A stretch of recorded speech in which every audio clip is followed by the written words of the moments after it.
নাটোর জেলার বড়াইগ্রাম উপজেলার আহমদপুর বাজারে গতকাল 28 জুলাই সন্ধ্যায় 11টি দোকানে চাঁদাবাজির ঘটনায় জামাত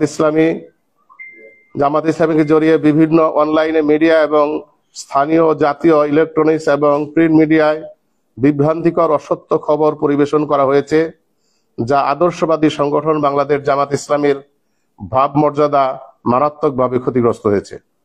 এই ঘটনার পরিপ্রেক্ষিতে বাংলাদেশ জামাত ইসলামীর বক্তব্য হচ্ছে, আহমদপুর স্থানীয় ওয়ার্ড জামাতের সভাপতি রুহুল আমিন পিতা মুজিবুর রহমান ওয়ারিশ সূত্রে উক্ত জমির মালিক। উক্ত জমির পরিমাণ 33%। এর মধ্যে 22% জমি বিক্রয় করে, বাকি 11%-এর মধ্যে রোডস অ্যান্ড হাইওয়ে 4% একর করে নিয়েছে। বাকি 7% তাদের মালিকানায় রয়েছে, যা ওয়ারিশ সূত্রে প্রাপ্ত। কিন্তু উক্ত 7% জমি আহমদপুর নোয়াপাড়া গ্রামের জোয়ারি ইউনিয়নের যুব দলের সাংগঠনিক সম্পাদক দুলাল, জাহাঙ্গীর, শাহ আলম, মুতালেবগঞ্জ দীর্ঘদিন যাবৎ দখল করে রাখে।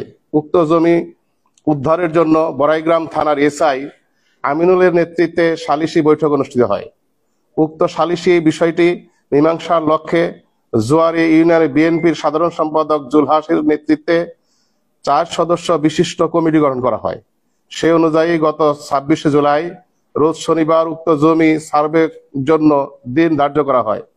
কিন্তু রুহুল আমিনগঞ্জ নির্ধারিত সময় উপস্থিত থাকলেও দুলাল, জাহাঙ্গীরগঞ্জ অনুপস্থিত থাকে, যার ফলে বিষয়টি জটিলতা সৃষ্টি হয় এবং জামাত কর্মী রুহুল আমিনের বড় ভাই বিএনপির নেতা হায়দার আলী উক্ত জায়গায় থাকা দোকানগুলোর তালা লাগিয়ে দেয়।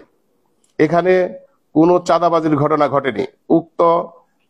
এটা নিতান্তই পৈতৃক সম্পত্তি উদ্ধার সংক্রান্ত বিষয় এবং নিতান্তই তাদের পারিবারিক বিষয়।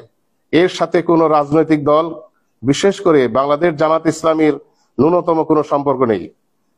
বাংলাদেশ জামাত ইসলামীকে জড়িয়ে যে অসত্য বিভ্রান্তিকর খবর পরিবেশন করা হয়েছে তা অত্যন্ত দুঃখজনক। বাংলাদেশ জামাত ইসলামী একটি আদর্শবাদী সংগঠন। এই সংগঠনকে জড়িয়ে যে অসত্য বিভ্রান্তিকর খবর পরিবেশন করা হয়েছে, আমি তার তীব্র নিন্দা এবং প্রতিবাদ জানাচ্ছি এবং ভবিষ্যতে এ ধরনের সংবাদ পরিবেশন করা থেকে বিরত থাকার জন্য অনুরোধ করছি। ছিল এবং যাদেরকে আহ্বায়ক করা হয়েছিল, যে 4 জনকে দায়িত্ব দেওয়া হয়েছিল, তাদেরকে তো দায়িত্ব দিয়েছেন এবং এই বিষয়টা এসিল্যান্ড জানেন এবং থানায় বসে আমিনুলের নেতৃত্বে সালিশ হয়েছে এবং এসআই আমিনুলের পক্ষে তার উপস্থিতিতে সালিশ হয়েছে। সেখান থেকে কমিটি করে দেওয়া হয়েছে, এরা সালিশি বৈঠকের মাধ্যমে বিষয়টা সুরাহা করবেন।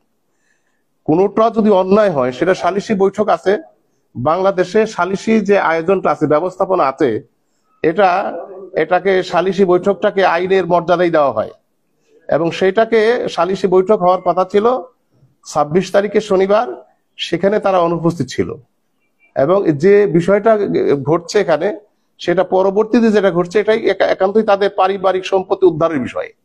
এখানে গতকালকে বক্তব্যের সময় রুহুল আমিন বক্তব্য আমরা অনলাইনের আজকের এই যে সজাগ নিউজের সেই বক্তব্যটাও সেখানে কিন্তু পরিষ্কার করেছেন যে আমরা সেখানে চাঁদাবাজির কোনো ঘটনা ঘটে নাই এবং সেখানে কোনো টাকাও চাওয়া হয় নাই এবং যদি কেউ চেয়ে থাকে, রুহুল আমিন বলছে, তাহলে আমাকে মাটিতে পুঁতে ফেলেন, আমি যদি চেয়ে থাকি।